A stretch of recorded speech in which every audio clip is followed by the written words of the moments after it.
Hi అండి. అందరికీ నమస్కారం. Welcome to my channel. ఈ వీడియోలో ప్రభుత్వ ఉద్యోగులకు మరియు పెన్షనర్లకు అమలయ్యే కొత్త పీఆర్సీ నివేదికపై తాజా అప్డేట్ అండి. పీఆర్సీ రిపోర్ట్ స్టేటస్ గురించి వీడియోలో తెలుసుకుందాము. వీడియో అయితే ఎక్కడే కానీ స్కిప్ చేయకుండా ఎండ్ వరకు చూసేయండి. అప్పుడు ఇన్ఫర్మేషన్ పూర్తిగా అర్థమవుతుంది.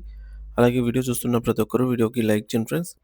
ఈ వీడియోని తోటి ఉద్యోగ, పెన్షన్ మిత్రులతో అయితే షేర్ చేయండి. కొత్తగా మన ఛానల్ చూస్తున్నవారు ఇంకా ఎవరైనా సబ్స్క్రైబ్ చేసుకోకుంటే వెంటనే మన ఛానల్‌ని సబ్స్క్రైబ్ చేసుకోండి. దీని ద్వారా నేను చేసే లేటెస్ట్ వీడియోస్ అన్నీ మీ వరకు రీచ్ అవుతాయి. ఇక ఆలస్యం చేయకుండా వివరాల్లోకైతే వెళ్ళిపోదాము. ఫ్రెండ్స్, ఇక విషయానికొచ్చినట్లయితే కేంద్ర ప్రభుత్వ ఉద్యోగులు మరియు పెన్షనర్ల భవిష్యత్తును నిర్ణయించే 8వ వేతన సంఘం ఎయిత్ పీఆర్సీ కమిషన్ తన పనిని వేగవంతం చేస్తూ ఒక సమగ్రమైన ప్రశ్నావళిని విడుదల చేసింది. ఈ ప్రశ్నావళికి సంబంధించిన సమాధానాలను లేదా మీ యొక్క విలువైన ఫీడ్‌బ్యాక్‌ను మార్చి 16వ తేదీ లోపల సమర్పించాలని అధికారులు గడువు విధించారు. అయితే ఇక్కడ గమనించాల్సిన ఒక ముఖ్యమైన నిబంధన ఏమిటంటే, మీరు ఇచ్చే ప్రతి సమాధానం లేదా రిప్లై అనేది కేవలం 200 పదాలకు మించకుండా ఉండాలి. అంటే మనం చెప్పదలుచుకున్న విషయాన్ని చాలా సూటిగా మరియు స్పష్టంగా వివరించాల్సి ఉంటుంది.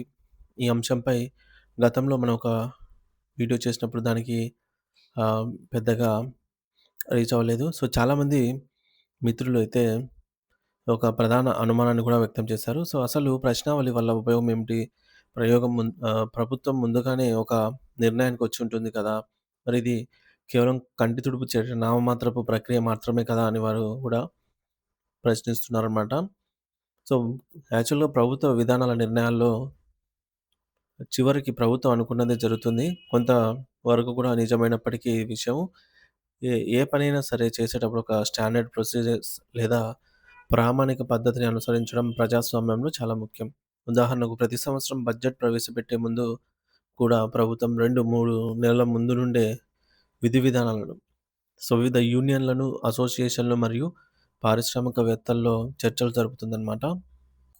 తద్వారా వారిచ్చేటటువంటి ఫీడ్‌బ్యాక్‌లో ఏమైనా అద్భుతమైన సూచనలుంటే ఉంటాయని, మళ్ళీ ఒకవేళ ఉన్నట్లయితే వాటిని పరిగణలోకి తీసుకోవడమే కాకుండా, కొన్నిసార్లు ఉత్తమ సూచనలు ఇచ్చిన వారికి అవార్డులు కూడా ఇస్తుంటారు.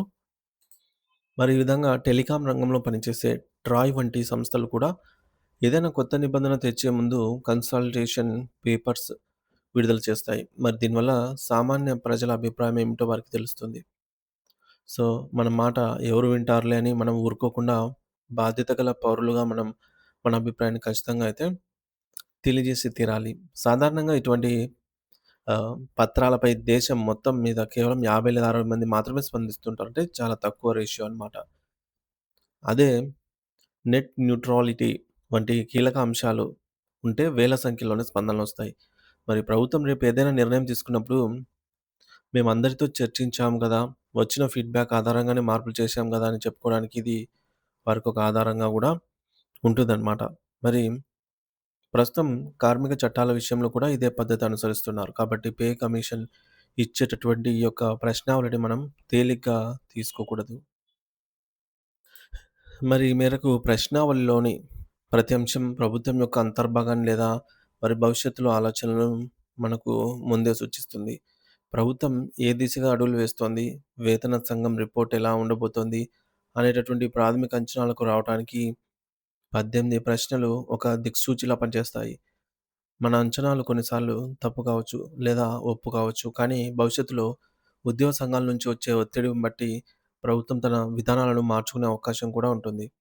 అందుకే కేవలం 18 ప్రశ్నల ద్వారా మనకు ఏమర్థమవుతుంది అనే విషయాలను మనం లోతుగా చర్చించుకోవాలి. మరి 6 మరియు 7వ వేతన సంఘాల ప్రశ్నావళికి, ప్రస్తుతం 8వ వేతన సంఘం ప్రశ్నావళికి మధ్య ఉన్న తేడాలను కూడా మనం త్వరలోనే పోల్చి చూద్దాం. ఇక ప్రధాన అంశంలోకి వెళ్ళే ముందు ఒక ఆహ్, రిక్వెస్ట్ అండి. వీడియో నచ్చినట్లయితే లైక్ చేయండి. ఇక ప్రశ్నావళిలోని మొదటి ప్రశ్నను గమనిస్తే 8వ వేతన సంఘం అసలు ఏ సిద్ధాంతం లేదా లక్ష్యంతో పనిచేయాలని మీరు అనుకుంటున్నారు అని అయితే అడిగారనమాట. అంటే జీతాలు పెంచడం వల్ల ఉద్యోగులు ఆ డబ్బును దాచుకుంటారా? లేక మార్కెట్‌లో ఖర్చు చేస్తారా? అనేది దీని అర్థం. దీనివల్ల ద్రవ్య లోటు పెరుగుతుందా అనే కోణంలో వారు ఆలోచిస్తున్నారు. కానీ ఉద్యోగులుగా మరియు పెన్షనర్లుగా మన సమాధానం ఒక్కటే ఉండాలి. అదేంటంటే ఉద్యోగ పెన్షనర్ల సంక్షేమమే ఈ కమిషన్ యొక్క పరమావధిగా ఉండాలి అని బలంగా చెప్పాలి. రెండో ప్రశ్నలో ప్రైవేట్ సెక్టార్‌తో పోలిక తెచ్చారు. అక్కడ జీతాలు తక్కువగా ఉండి ఇతర ప్రయోజనాలు ఎక్కువగా ఉంటాయి. ప్రభుత్వం కూడా అదే పద్ధతిని అనుసరించి బేసిక్ పే పెరుగుదలను తగ్గించి ఇతర ప్రయోజనాలను పెంచితే ఎలా ఉంటుందని అడిగారు. మరి దీన్ని బట్టి బేసిక్ పే పెరుగుదలను తగ్గించే ఆలోచన ఏమైనా ఉందా అనే అనుమానం కలుగుతోంది. ఇక మూడవ ప్రశ్నలో పర్ఫార్మెన్స్ రిలేటెడ్ పే గురించి ప్రస్తావించారు. అంటే చేసే పనిని బట్టి లేదా పనితీరుని బట్టి వేతనం ఉండేలాగా ఉండాలా అని అడిగారు. ఇక నాలుగో ప్రశ్నలో రిటైర్మెంట్ బెనిఫిట్స్, లీవ్ ఎన్‌కేజ్‌మెంట్‌లు వంటి వాటిని ప్రైవేట్ రంగంతో పోల్చారు. అంటే ఇప్పుడు ఇస్తున్న రిటైర్మెంట్ ప్రయోజనాల్లో ఏమైనా కోతలు విధించే ఆలోచన ఉందా అనే అనుమానం కలుగుతోంది. ఇక ఐదో ప్రశ్నలో అసంఘటిత రంగ కార్మికుల కనీస వేతనం గురించి అడిగారు. ప్రస్తుతం ఉన్న 18,000 కనీస వేతనాన్ని మరీ ఎక్కువగా పెంచితే ప్రభుత్వంపై భారం పడుతుందని వారు భావిస్తున్నట్టు కనిపిస్తోంది. ఆరో ప్రశ్నలో ఫిట్‌మెంట్ ఫ్యాక్టర్ ఎంత ఉండాలి అనే దానిపై మన సూచనలు కోరారు. దీనిపై మనం మన డిమాండ్స్ స్పష్టంగా తెలియజేయవచ్చు. 7 మరియు 8 ప్రశ్నల్లో క్యాబినెట్ సెక్రటరీ స్థాయి అధికారుల జీతాలు మరియు బయట వ్యక్తుల నుంచి పదవుల్లోకి తీసుకోవడం వంటి గురించి అడిగారు. ఇంకా 9 ప్రశ్నలో ఇంక్రిమెంట్లు ఇచ్చే విధానాన్ని మార్చి సర్వీస్‌ని బట్టి కాకుండా పనితీరును బట్టి ఇస్తే ఎలా ఉంటుంది అని అడిగారు. ఇది ఉద్యోగులకు కొత్త ఆందోళన కలిగించే విషయమే. ఇక 10వ ప్రశ్నలో అలవెన్సెస్ రద్దు లేదా మెర్జ్ చేయడం గురించి అడిగారు. ఇప్పటికే 147 అలవెన్స్‌లను గతంలో తగ్గించారు. ఇప్పుడు మరిన్ని తగ్గించే ఆలోచన ఉన్నట్టుగా కనిపిస్తోంది. 11వ ప్రశ్న అత్యంత కీలకమైనది. ప్రస్తుతం దేశంలో 70,00,000 మంది పెన్షనర్లుంటే కేవలం 50,00,000 మంది మాత్రమే పనిచేసే ఉద్యోగులున్నారు. మరి ఈ పెన్షన్ భారాన్ని ప్రభుత్వం ఎలా భరించాలి అని అడిగారు. మరి పాత పెన్షనర్ల రివిజన్ గురించి ఇందులో ఎక్కడా ప్రస్తావన లేకపోవడం గమనార్హం. 12వ పాయింట్‌లో డీఏ గణన పద్ధతిని మార్చే ఆలోచన ఉన్నట్టు స్పష్టంగా చెప్పారు.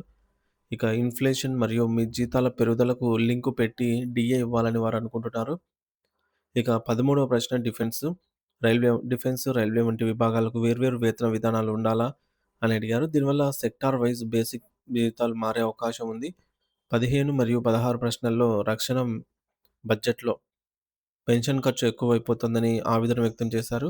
అంటే రిటైర్డ్ మిలిటరీ వాళ్ళు వాళ్ళ ప్రయోజనాలపై దీని ప్రభావం ఉండవచ్చు. ఇక 17వ ప్రశ్నలో బోనస్ విధానాన్ని మార్చి అందరికీ సమానంగా 50 లేదా 60 రోజులకు పరిమితం చేస్తే ఎలా ఉంటుందని అడిగారు.